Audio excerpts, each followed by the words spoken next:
Houve uma época, há alguns anos, em que minha esposa e eu tínhamos o costume de levar nossa filha pequena para um lago perto de onde morávamos.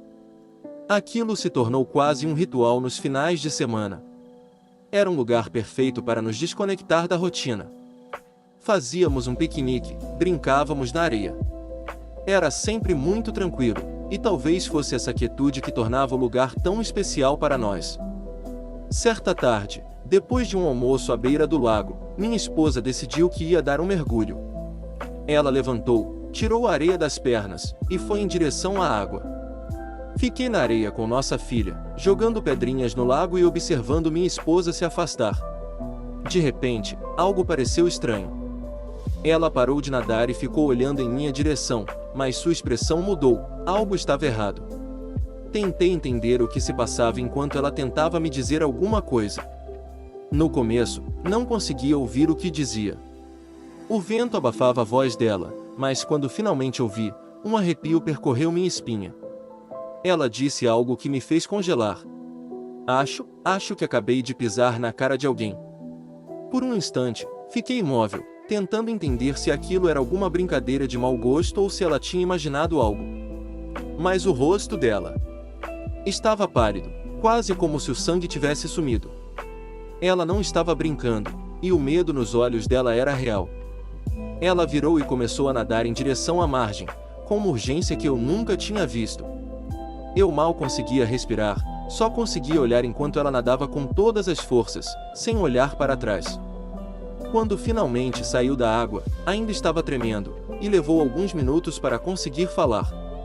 Me aproximei, e a expressão dela era de quem viu algo que não conseguia esquecer. Com um esforço visível, ela me contou o que aconteceu. Enquanto nadava, sentiu o pé tocar algo no fundo. Primeiro, pensou que era uma pedra ou algum galho, mas a sensação foi diferente.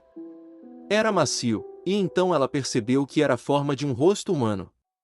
Ao pressionar um pouco mais com o pé, sentiu o pé afundando, como se pressionasse um rosto. Ela se arrepiou ao descrever a sensação de vazio que tocou naquele momento. A frieza que ela sentiu não era só da água, era algo mais profundo, mais perturbador. Eu não sabia o que fazer. Minha primeira reação foi pensar em entrar na água, verificar com os próprios olhos, mas algo dentro de mim gritou para não fazer isso. Era como se um instinto de sobrevivência me dissesse para não chegar perto. Juntamos nossas coisas rapidamente, mal trocamos palavras enquanto saíamos de lá. A sensação era de que não estávamos mais sozinhos naquele lago. Alguma coisa, ou alguém, estava ali, logo abaixo da superfície. Naquela noite, o clima entre nós ficou pesado. Minha esposa estava quieta, distante. Perguntei se ela queria falar sobre o que aconteceu, mas ela apenas balançou a cabeça. A imagem parecia ter ficado marcada nela de uma forma que eu não conseguia alcançar. E no fundo, eu também sentia algo que não sabia explicar. No dia seguinte, enquanto procurávamos alguma notícia sobre aquele lugar, nossa inquietação ganhou forma. Descobrimos que há alguns anos, um garoto tinha se afogado naquele lugar, a poucos metros de onde estávamos no dia anterior.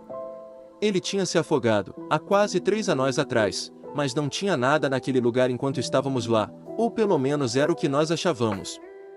Naquele momento, entendi o que minha esposa havia sentido ao pisar naquela coisa. E, de certa forma, ela parecia ter se conectado a isso, mesmo que sem querer.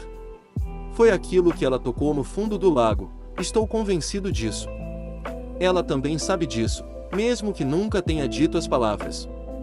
Desde então, evitamos aquele lago. A lembrança de que ele estava lá, logo abaixo de nós, nos observando sem que soubéssemos, nos acompanha até hoje. Espero que nada tenha se prendido a nós ou algo assim. Eu era muito cético em relação a essas coisas, mas depois dessa experiência, nossa família não foi mais a mesma.